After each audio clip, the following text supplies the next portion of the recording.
Chapter 22 of my book is entitled Changes and Challenges.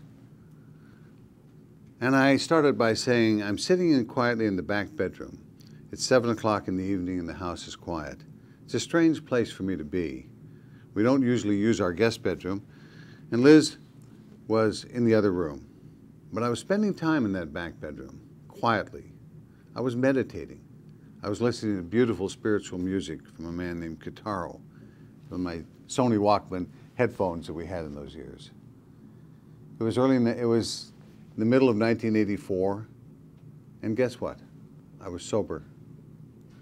And I was thinking about things. I was reading books about not only sobriety, but about philosophy, about what our life's about. I was trying to understand not only why I quit, why I drank the way I did, but what my life was about.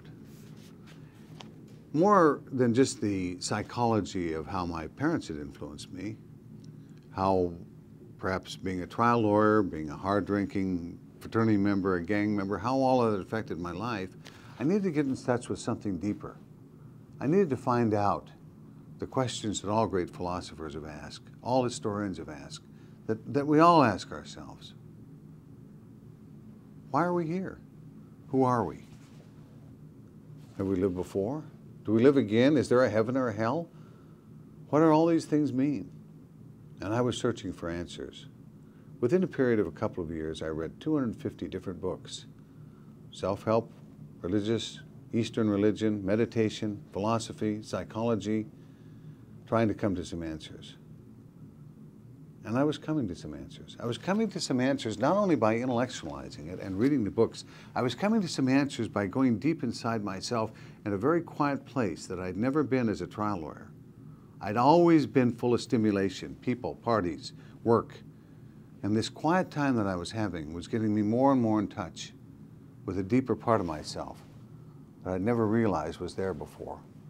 And it's something, I'm telling you, that each and every one of you listening to this should take the time to find. Because that's where the answer is. It's inside of us. It's in the peaceful, quiet place when you're listening to that music, when you're meditating, that you suddenly realize that we are in touch with the universe, that there is a God, whatever that means, and that we're connected in a way that is important. And once you make that connection, you never go back. And so I'd taken my sobriety to another level. I'd gone to the 12th step, as we say in AA. I had found my own peace. Now, I wish I could tell you that it was so simple, that I never drifted again and didn't have any problems. But I was there then, and I've continued to be there as best I can. So we'll talk more about this as we have other sessions about my book.